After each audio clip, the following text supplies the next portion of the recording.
is the Dery Brothers Tribecast, a podcast for diehard Cleveland Indians fans. Presented to you by waitingfornextyear.com.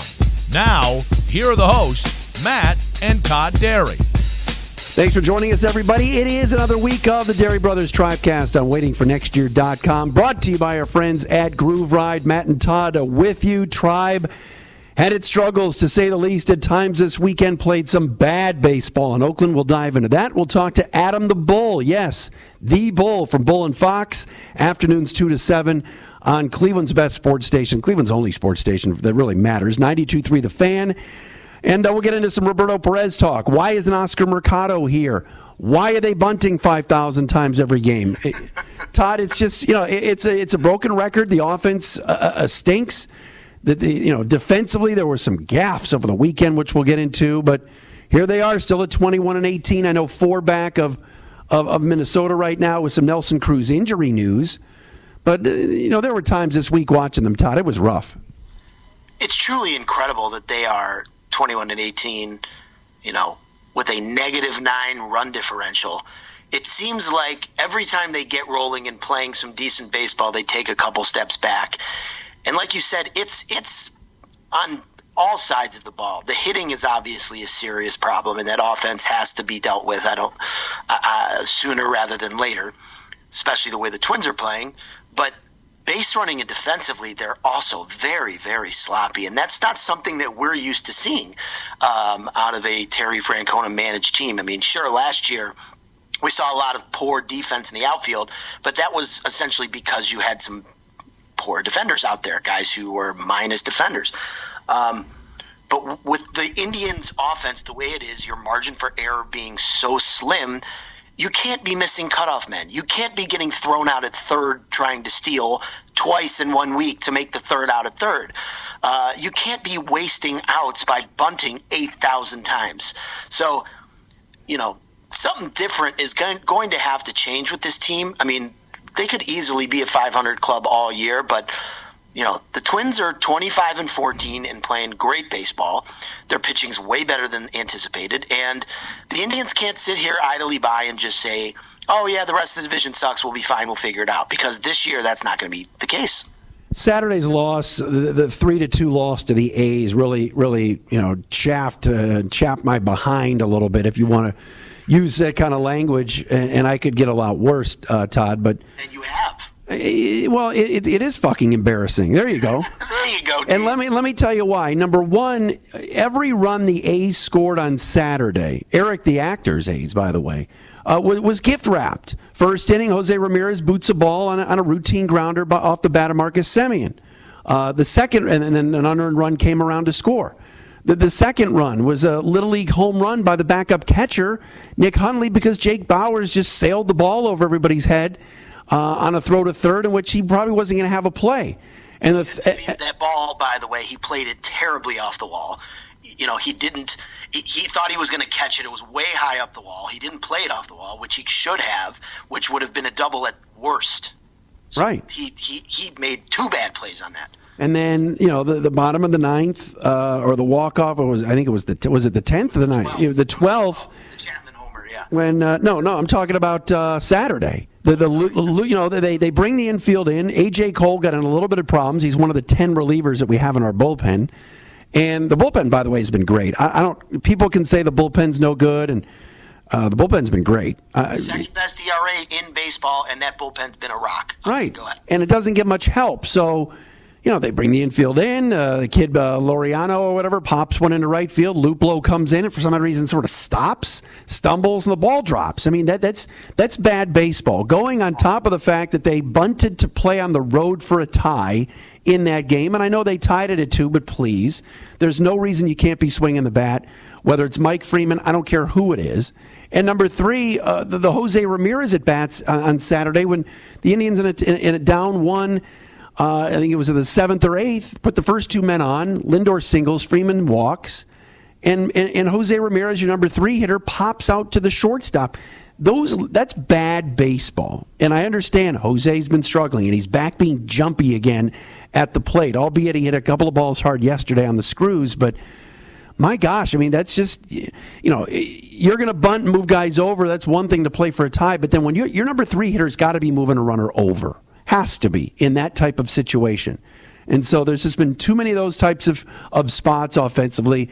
The defense was better yesterday behind Cousin Jeffrey, and we got the win. But, man, like you said, Todd, all week, trying to steal third. What's Jose doing? What's Martin doing the other day? Yesterday, making the third out at third base with Ramirez in the batter's box. Those types of moves, that enabled Daniel Mencken to get his breath and then go on to retire the next 7 or 8 guys. That's just awful baseball.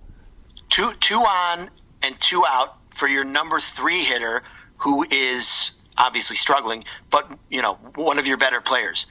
It was a double steal. Both guys were running, so I put that on. That's coming from the dugout. If it was, is it Jonas going on his own? I don't think it is. I think it's Martin running on his own, and it's stupid. You think Martin ran on his own? I think the minute Martin asked after the game what happened, or at least I didn't see. Well, that's the problem, is that I think Meisel and Mandy were both not on the trip, so I don't think it was.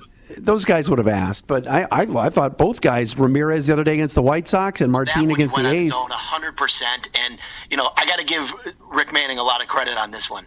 Instead of saying, that's I think Underwood was like, it was an aggressive play, and Manning said, you know what, for a guy who's been in the majors this long, you got to know better than that. That's just dumb baseball. We learn in Little League. Never make the third out at third, right? I mean, that's one of the first things you learn. And they did it twice in 1 week on a major league team. Between that, it's you and I have talked about bunting, a million times. I started the hashtag bunting is for losers, which is spread like wildfire. Thank you. It's great. But in the 7th inning of Saturday's game, I'm watching them try to bunt. In the 7th inning of Friday's game, I'm watching them try to bunt. I don't understand this. Let's play for 1 run when you have 2 on and nobody out in a 1-run game. You have 3. Your man's on second already. You have 3 chances to hit a single. I mean, it's ridiculous. Which is all we do, by the way. The Indians are, and other than Roberto's home run yesterday, this team is just it's Luplo's a singles hitter, Cargo's a singles hitter. Bowers is a singles hitter. They're all the same. Naquin, they're all the same. None of these guys are driving the ball far at all. And poor Lindor hit a couple off the wall this weekend that turned out to be singles, and that's not his fault. But that's the other issue, is this offense just does not have enough extra base power guys, enough home run power guys. And I'm not saying Oscar Mercado is going to solve that. But this kid should be up here. Enough is enough. I mean, my God. And I know Naquin's hurt. Maybe we'll find out today that they're DLing him. He's got some calf problem that's kept him out the last 2 days. I also understand Luplo's starting to swing it a little bit. But if there's not a space on this roster soon for Oscar Mercado, then shame on this front office, because he's a right-handed hitting bat.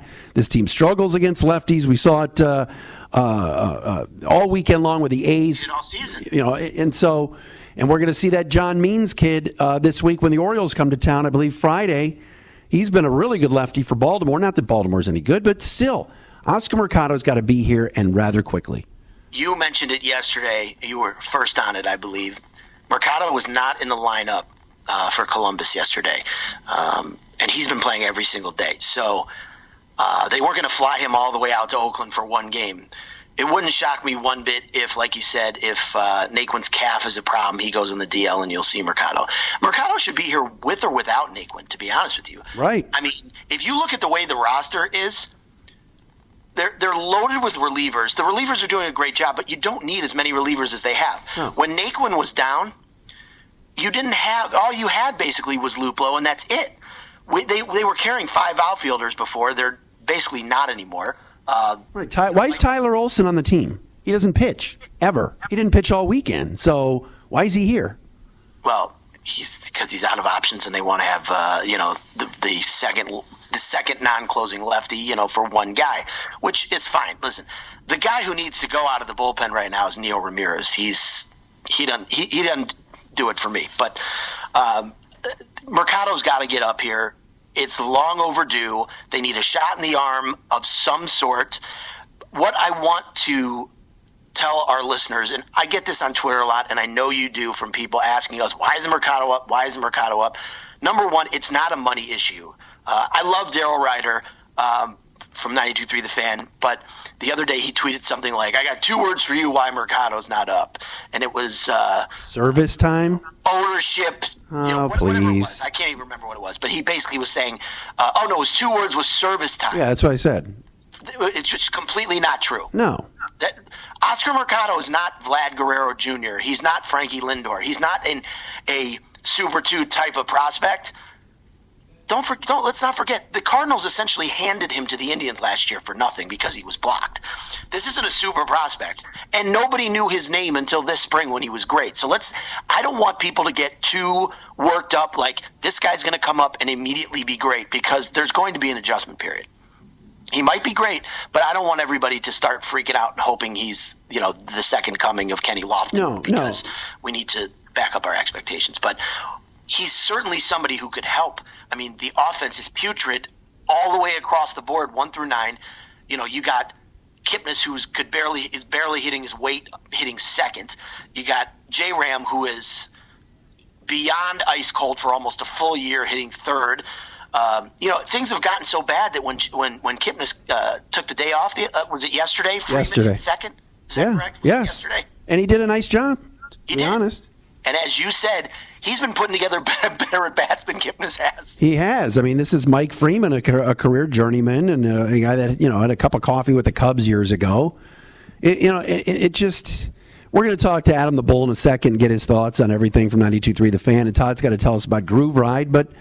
there's too many guys that are all the same. And you're right. Maybe Naquin's thing now is de-eligible, and they're forced to bring Mercado up. But it's time. Like you said, the offense needs a shot in the arm. There's too many left-handed bats. There's too many relievers. And if Mercado comes up in this squad, where will he play? I don't care. What do you mean, where will he play? He can. Every outfield spot is platoonable right now. It is. I know Bowers hits lefties pretty well, and he had a great swing yesterday against that Buchter kid. He just happened to line it right to the second baseman. But I think Jake Bowers is getting there. I do. But still, you can't tell me there's not a spot for Oscar Mercado. All right, coming up next, we're going to talk to Adam the Bull. After the Bull, we'll talk a little bit about the catching situation, because people are complaining about Roberto Perez. Todd Dery, a robo-backer, is going to quiet some of that. But first, tell us about Groove Ride. Were you there this morning? I was there this morning. I was also at the grand opening party at Van Aken this weekend, Friday night. It was too bad because the weather was a little dicey. They had a nice big outdoor event at the shops at Van Aken in Shaker, and it was for all the stores there. And nice area. Not great, but we still had a good time. I was hanging out with Zosimo, Maximo, and Anjua, and they had a great grand opening party there at the second location. I'll be hitting up my girl Hallie's yoga class on Thursday morning. They do such a wonderful job there. Again, depending on what you are into, they pretty much have it all, whether it's spinning classes or boot camps or resistance training. The class Rock the Bells is low impact weights, which is great. Love that class. Teachers are fantastic. It's just, I mentioned what a family atmosphere it is. Everybody, couldn't be nicer there. So check them out, grooveride.com, grooveride.com. 3 locations, downtown across from Perk Park there in Reserve Square, one of the shops in Van Aken, and then in Woodmere on Chagrin Boulevard. Tell them I sent you, and they'll hook you up. Our guest number 2 on the Dery Brothers Tribecast. We welcome in Adam the Bull, afternoon host, of course, on Bull and Fox on the Fan, 92.3 in Cleveland. Adam, appreciate a couple of minutes, man. Thanks so much. You got it anytime, guys. How you been? I'm good. The good weather's finally coming.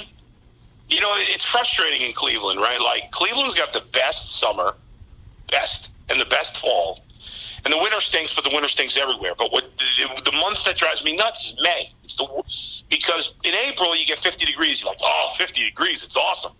But by the time you get to May, you're expecting, 50 is not awesome anymore. And so, it's one day 80, one day 50 is driving me nuts. Besides my whining about the weather, it's all good. Todd and I obviously do this once a week, and we're always talking Indians. And I know you're a big baseball guy, not necessarily an Indians fan, but how difficult is it to talk Tribe in that market? It's tricky, especially, what I was used to before this. growing up in New York City where people eat, breathe, sleep baseball and baseball minutia.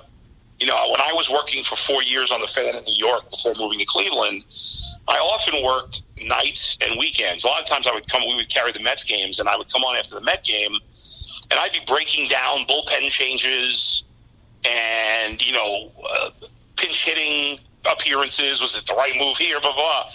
And I'd have nonstop phone calls, and people are into that minutia. Here, it's a little more challenging.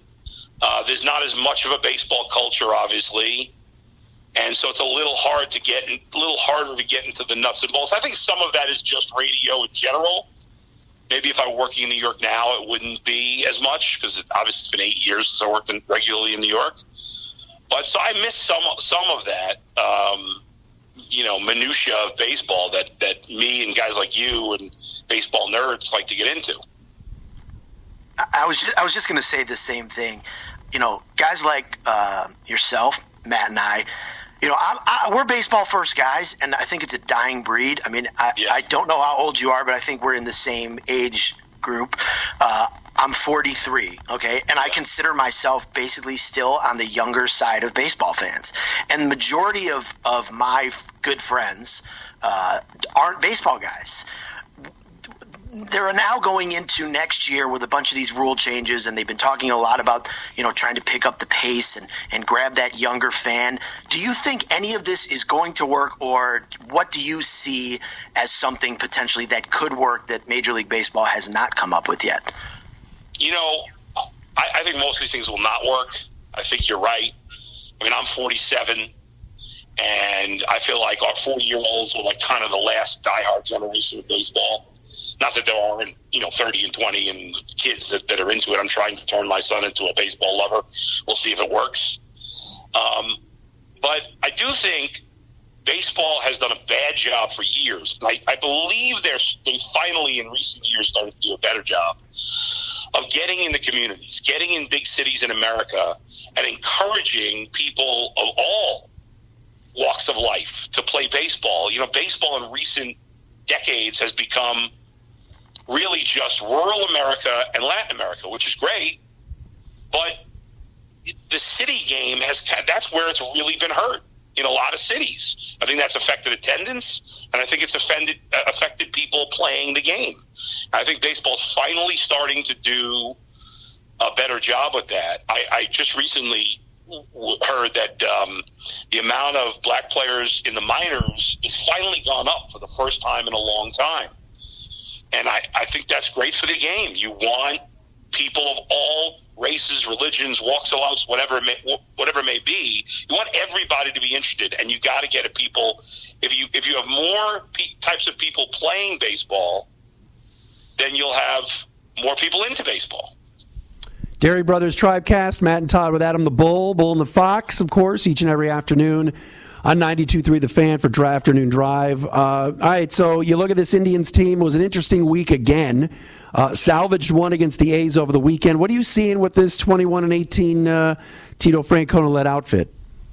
I mean, if you look at the run differential, and some other stuff, it's a little surprising, frankly, they're over 500. I mean, the Indians are a weird team in terms of, you don't think about studs and duds in baseball that much, but they're one of the most extreme examples of studs and duds I've ever seen, right? Like, going into the season, you had your top four starters, and you had Brad Hand and Lindor and Ramirez, 7 studs. And then you kind of had Santana and maybe Bieber in the middle, and everybody else was either unproven or not good. I mean, unless you guys have somebody I'm not thinking of. I mean, that was about it. So I went into it thinking, okay, their stars have to be stars, and they haven't, and yet somehow they're still over 500, right? I mean, the pitching staff has been good, but not great. Obviously, Bauer pitched better this weekend, but he hadn't pitched great the last couple of starts. Carrasco's been up and down. Kluber's been bad and hurt, and Clevenger got hurt, and Ramirez has started to play better. But, you would have thought going into the season that if the pitching had not been quite as good as we expected and Ramirez had been bad, that they'd be under 500, and somehow they're not. Part of that's obviously that the American League is studs and duds. So there's a little bit of an advantage to take there. But I don't know if this is sustainable for how much longer, because I just don't see much hope in their lineup right now as currently constituted beyond Ramirez. I like Bowers. I think he can get a little better, but he's still a rookie. Everybody else, I think Kipnis is basically shot. I think Cargo is what he is. I don't think he's getting any better. I know you love Roberto Perez, but he's a great defensive player, but he is what he is as a hitter. If they had a better lineup, I wouldn't be worried about it. But yeah, I just think there's too many holes in the lineup that the pitching's got to dominate, and right now it can't with the injuries. Yeah, my stock line always with Roberto Perez is you would never complain about his offense if everybody else in the lineup was doing what they were supposed to be doing, because he'd be batting ninth, doing what he's supposed to be doing behind home plate, which is manage this staff about as good as anybody could possibly do it. And if he hit 220 and did whatever, who cares? Because he's not there for his bat. If there was one thing about this organization, whether it be ownership's unwillingness to spend, how the front office is handled, or the managing of Francona as an old school manager that you could change right now, what would it be?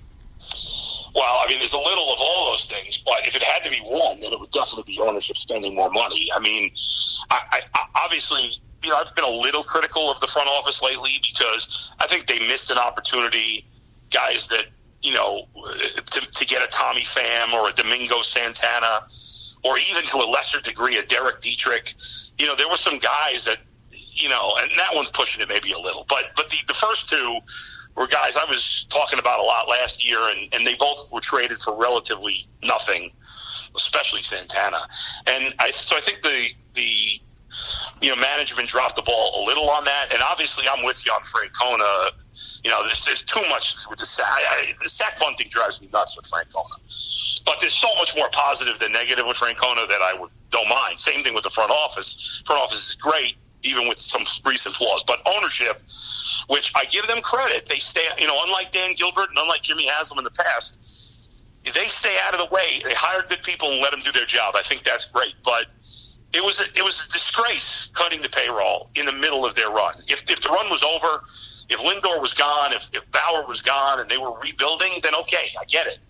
But to do it in the middle when the division was still theirs to win, Twins obviously better, but the rest of the division's still bad, it was inexcusable. And until I see proof, which I'll never see, that they're losing money, I won't believe that. I don't believe it at all. And it always baffles me when fans defend billionaires. It's stunning, but it happens all the time. And so, yeah, think about it. If the Indians had just, I mentioned the other day, I think I said a $160 or $170 million payroll, which is a little higher in the last couple of years. Think about how good they could have been in recent years. Guys, they're getting every player, all the 7 stars on this team are underpaid by, market value. Maybe you say, maybe with Kluber's struggles, maybe you say he's kind of even, but everybody else is underpaid, and yet they're not taking advantage of that. Very frustrating. That would be the number one thing. Adam, you don't think they lost money last year? Only getting one playoff gate in the first round? I don't believe it. No, I don't believe they lost money. I don't have the books, so and they never open the books. And Forbes does this reporting, but they don't have all. And billionaires, we know, they have ways of putting money in and saying they lost money to take a tax write-off. Who knows what the truth is? So I don't believe it. I'm not saying it's impossible. I'm just saying I don't believe it. Why don't? Yeah, there was also that deal. I can't remember the name of it, but it was the deal that every team got like $50 million additional dollars that was signed either last year or 2 years ago. Right. I keep thinking Quest Tech, and it's not Quest Tech, but you know what I'm talking about. Yeah. I know that's all extra money. Either, but they can say, "Oh, we poured into the into the baseball team." I agree with Bull. I don't think they lost money. I don't think they made a lot, but you can't sit here and tell me that every sports team in every major sport, I'm not including hockey, these are licensed to print money. So I don't believe it. Do certain teams make a lot more money than the Indians? Absolutely. That STO deal is a joke compared to almost every other franchise's television deal. So, right. I don't think that they lost money. I have one more question for you, Adam.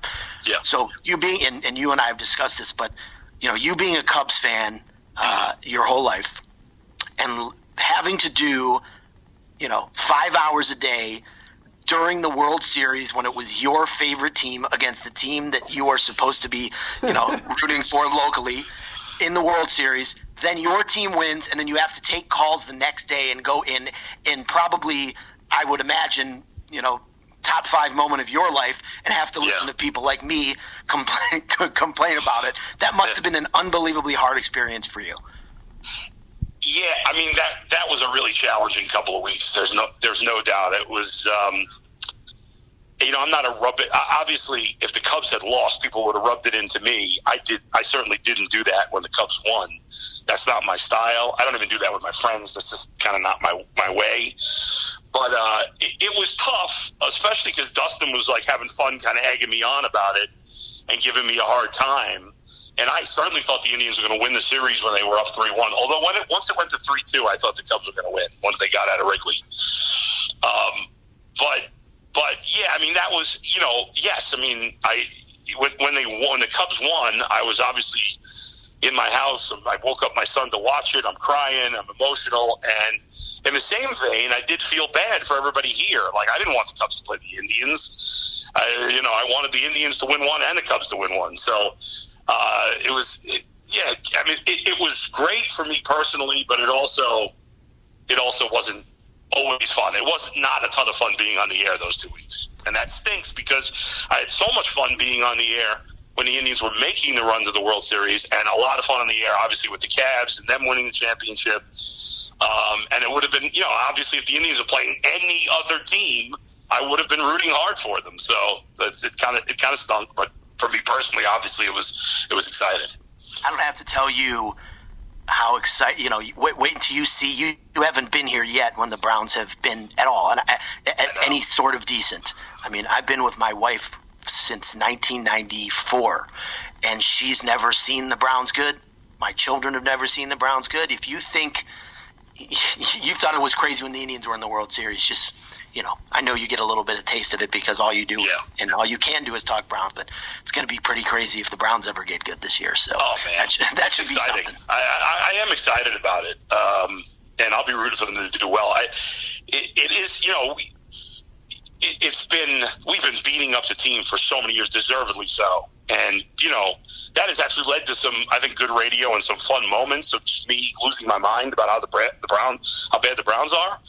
But I'm so optimistic about this team. I think it's going to be a lot of fun. I'm excited for people. You live somewhere 8 years. You have some loyalties to the teams, obviously. And so, yeah, I'm pretty excited. I can't wait for the season. It's going to be an interesting changing dynamic, spending Fridays on the show, breaking down the game instead of, the Browns are going to lose, so it doesn't matter who the opponent is, Final thing for Adam the Bull, of course, Bull and Fox at 2 to 7 every day. On 92.3 The Fan, those guys do an awesome job, and we love talking to Adam here. All right, back to the Tribe, because we could turn this into a Browns podcast with ease. We would never do that, but it could be. So when you look at the Tribe now, and it's mid-May or whatever, I mean, are they going to win the division? Are they going to get this thing turned around, or what's it going to take? What's your overall outlook, or is it just still too early with the magical 40-game mark coming after tonight? Yeah, I mean, if I had to bet today, I'd pick the Twins to win the division by a slim margin. But I think it's close. Obviously, I had the Indians going in to the season, but I thought it would be much closer this year. I picked the Indians to win. I think win the division by 4 games was the amount I had. But obviously, with Clevenger missing 2 months at least, Kluber missing 2 months at least, and Ramirez struggles, that's going to mitigate the difference I had of the Indians winning by 4 games. And, I still think they can win the division. I know everybody's convinced that both wild cards are coming out of the East, and they probably will, but I wouldn't say it's impossible because those Eastern teams have to play, the Red Sox have to play the Yankees and Rays, whereas the Indians only have to play the Twins. So I don't think it's impossible. But, again, if I had to bet today, I'd take the Twins. I won't count out the Indians. Obviously, Frank Cohen is a great manager.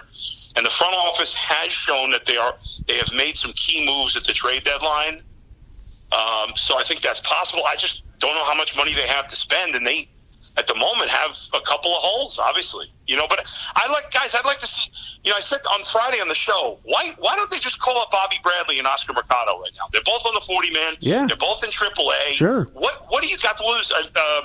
I texted Zach Meisel about it, and he said, if you bring them up, you might have to cut Cargo. And I'm like, so? You know what? So what? Right. So what? I mean, listen, and this idea, a few people have said this idea that, they don't want to send them to the minors if they fail. Listen, guys go back to you guys know, the guys go back to the minors all the time. Vladimir Guerrero is struggling right now. Is his career over? I mean, come on. It's silly. So Bobby Bradley is killing it in AAA. I know he's got, a million strikeouts. I get it.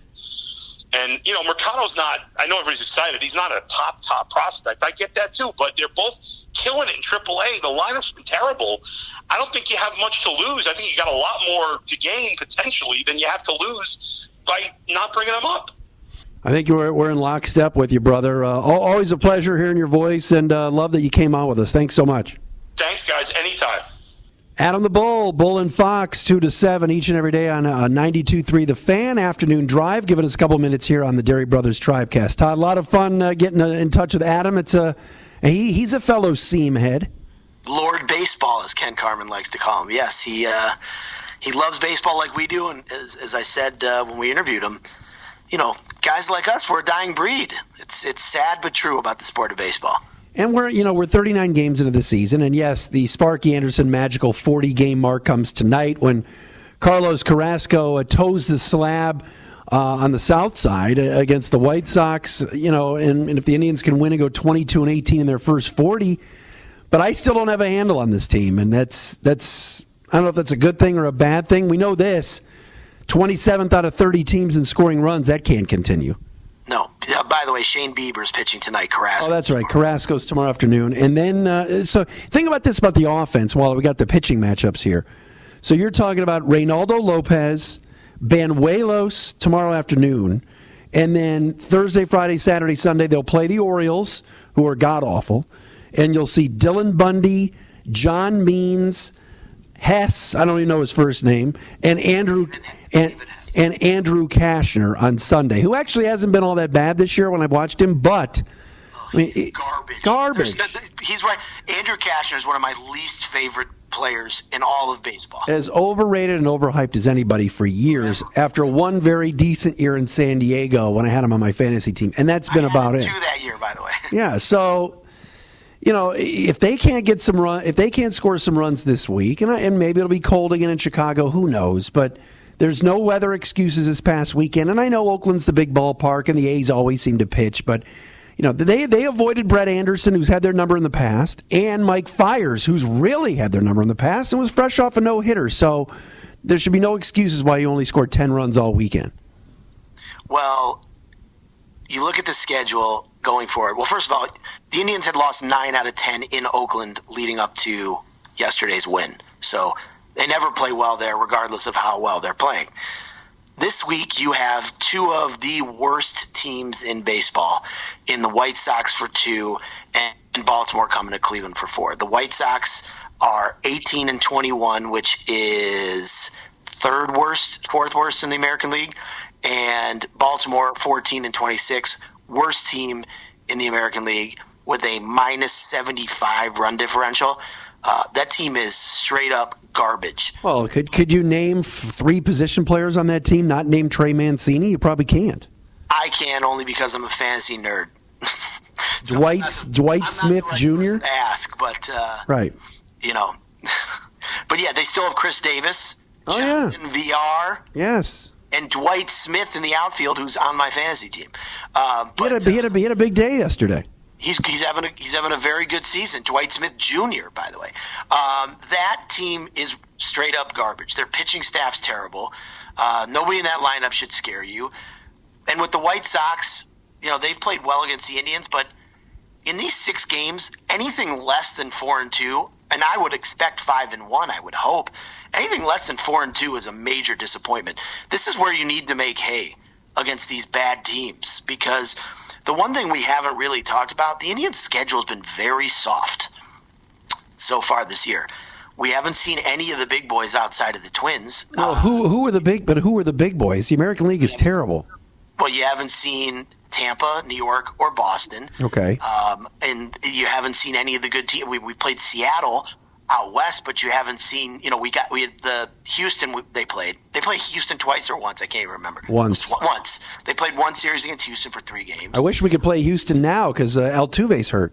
Yeah, and he obviously kills the Tribe, and their rotation's kind of a mess. But we'll get to them another time. But bottom line is the Indians need to win at least 4 out of these next 6 games. They have to. I'm not saying these are must wins. I mean, I know there's 100 and we're almost at the 40 game mark, which there's still 120 games left to be played. But even so, you gotta win these games here. And the pitching's been even with the having to start Cody Anderson twice, and cousin Jeffrey Rodriguez has been really good. He pitched yesterday, even though he struggled a bit. He still pitched into the 7th inning and love him. Gave up 3 runs. I love him.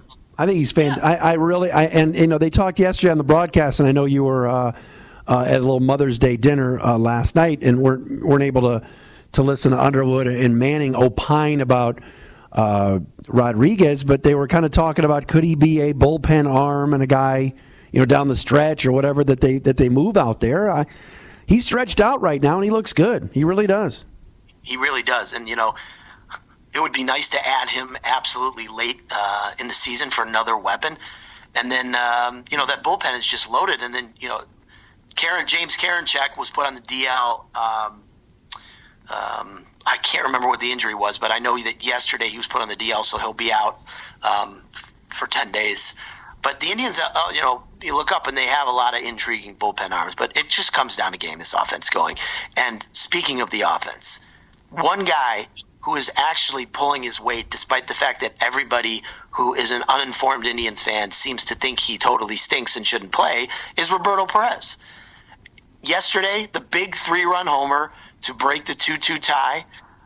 Might be the biggest hit of the season, or one of them.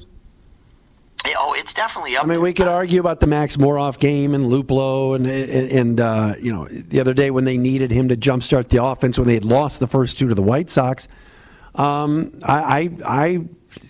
hit yesterday was monstrous because once again, it looked like they were going to strand runners. They had first and third and 1 out. Bowers lines out, and they decided to keep Buchter in there to face the righty Perez. And boy, Roberto took him 400 plus. Another barrel for him. And what's interesting is he had 3 barrels yesterday, okay? Of all the guys on the Indians, there's only one player who has more straight-up barrels than Perez, and that's José Ramírez. The Indians this offseason traded Yan Gomes, who was due to make more than $10 million each of the next 2 seasons, and lots of people were bitching and moaning about, they're getting rid of Yan, and how dare they, and dumping salary, and you're stuck with Roberto Perez. Let's compare the two from literally today, what they've been doing for the season, okay? Yan Gomes has had 96 plate appearances. He's got a WRC plus of 77, 28% K rate, 8.3% walk rate, 2 homers, and then defensively, he's a negative 0.6 on framing runs and a 0.0 on throwing runs. Compare that to Roberto Perez, who has 94 plate appearances. So essentially, this is apples to apples here. Yeah. A higher WRC plus at 84. He's striking out 33.3% to 28%. So it's basically the same. A higher walk rate at 9.7%. 40.8% hard hit balls, which is double of what Jan's is. He's got 4 homers, which is double what Jan's is. He's a positive 1.7 on framing runs, and Jan is in the negative. And as we know, Robo has a cannon for an arm. So the guy is outperforming Jan with ease. Not only that, but you talk to these pitchers about Roberto Perez. He's been great. They absolutely love him. I am here for all of. I am a total stand for Roberto Perez. I think the guy is as good as it gets defensively, and he's performing with the bat. And as we just discussed with Adam the Bull, if Roberto Perez hits the reason why Roberto Perez gets so much hate is because, you look at him at the bottom of the order, he's hitting in the 220s. He can't hit. Well, if everybody else did their job, we wouldn't be looking. Right, you wouldn't be relying upon him to be a run producer, and he was obviously yesterday, and it was as big a hit as they've had all year. And you're right, because if and I go back to what we talked about earlier, if Lindor and Ramirez were pulling their weight and having all-star years like they usually do, and I think Frankie's coming, you could tell no spring training, everything else. Jose, I don't know, because 1 minute he's hitting a walk-off off of Kelvin Herrera, which, I think Ags could have hit that ball. But with that being said, then he's jumpy at the plate again this weekend with some terrible at-bats, which we chronicled earlier. I'm with you on Robo. I think he's fantastic, and I have no issue with Plawecki as the backup. Now, Eric Haas is a pure hitter that's a catcher in Columbus that I feel, and I know Adam brought up Bobby Bradley and Mercado, I think Haas is a big league bat. The question is, where do you put him? Because this team has so many DHs and outfielders that they're rotating right now, but I think eventually Haas will be here. But with Roberto Perez and how much Trevor Bauer loves pitching to him and everything else, and how much he helped Jeffrey yesterday, he's been fine. You're right. He's solid, rock solid. Yeah, Haas has 9 homers in AAA. Bobby Bradley, who we spoke of before, has 7 homers and is hitting 306 with a 947 OPS for sure. Also, 4 more numbers that people need to hear in terms of Roberto Perez. He's 95th percentile in hard hit rate. 95th. 91st percentile in barrel rate. You're like Bill James. You're like Bill James right now. You want to know something? My man Will seriously, my man Kevin Dean and my man Gage Will, these guys are Robo stands just like me. And so I got to give credit where credit is due. We all love Robo. The guy deserves the credit. He's doing a fantastic job handling the staff, and the Indians are have so many problems offensively. To pinpoint it on the catcher who handles the staff better than anybody and is actually pulling his weight at the plate is misguided, in my opinion. The way Robo's been going and how versatile he's been, I expect him to be on the Bema Saturday for Molly's bat mitzvah. He'll probably be hitting second this week also. Yeah, move him up. What? By the way, can never mind. I was going to talk about sneaking my phone in and watching some of the game during the service, but it's probably not a good idea. Probably not a good idea to talk about that. I think the executive producer would. Oh my goodness gracious! All right, Dery Brothers Tribecast, Matt and Todd, Tigers. See, there's my Detroit in me. Brutal. That was horrible. Yeah, they're good. They actually helped the Indians this weekend. The Tigers. They did split with the Twins, so. That helped a little bit as the Minnesota lead is 4 games, but the Tribe gets a pair. Todd? By the way, what's with all these 2-game series? I don't know. I don't. It's annoying. It's because of the stupid interleague play and they, again, there's just a whole nother set of issues with Major League Baseball. Interleague play was cool when it first came out because we never saw these teams, and it was kind of neat every once in a while, but. It's a tired bit. It's time to go back to normal American League, National League, the stupid set of 2 rules where, the Indians playing in a National League park have to send up, their pitchers to bat who never swing the bat. I remember Adam Plutko had to do it. It was either last year or 2 years ago, and he said he hadn't swung a bat since he was a junior in high school, and he had to go up and face Major League pitching. He actually came back this weekend for Columbus and pitched pretty well in his first outing. He got destroyed, but second outing I think he went 6 and only gave up 1 earned run. So the Cody Anderson experience and experiment, and he's back down now because they need him to pitch every 5th day, and we have an off day Wednesday. But I'll be very interested in seeing what they do once that spot comes around again.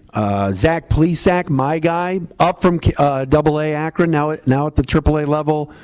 We've got some options at Columbus. It's just a matter of who they think is the most ready.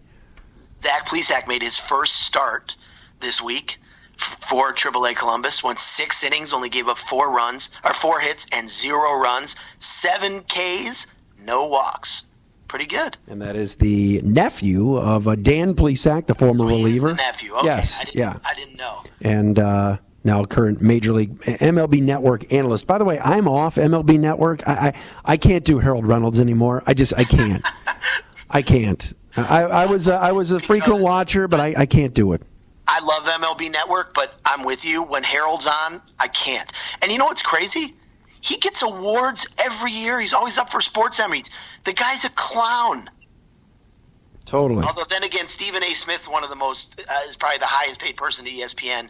And the second he comes on my television, I switch the channel. Stephen A.? Yeah.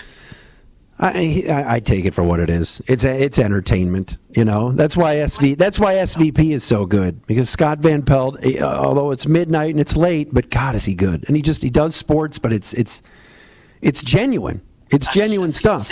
That was literally the word I was going to use. He's so genuine, and Stephen A. is a carnival barker. I mean, he's literally out there to entertain and to, you know, do his thing. I don't understand it at all. I mean, he used to be a good information guy, and now he's just a giant egomaniac who wants to have the, you know, the clicks and get the, you know, little sound bites and little, you know, 30-second videos on Twitter for people to watch. I just watched one this morning about the Cavs hiring Beeline, and he was just like, who cares about the Cavs? Why are we even talking about this? Why are they interesting? Please.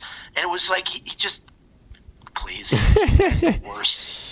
Well, people will care about the Cavs if somehow the lottery balls, the ping pong balls, bounce their way on Tuesday. But we have other fish. We have other fish to fry starting tonight on the south side, like you said, with Bieber, and then tomorrow with Carrasco. Look, Todd, I mean, they just got to start hitting. And here's the thing: you can't. And I know the White Sox are bad, but you fall behind. Let's say Bieber's off his game or Carrasco's off his game tomorrow. You fall behind that White Sox team. That White Sox lineup's pretty darn good. Tim Anderson swinging the bat. James McCann, I don't know where this is coming from because I watched him for years here in Detroit. He's having a renaissance. Jose Abreu sprays it all over the yard. They've got the White Sox lineup. Moncada's a beast. They've got intriguing guys. They just can't pitch. Yeah, Moncada is finally living up to all that hype. He's having a fantastic season.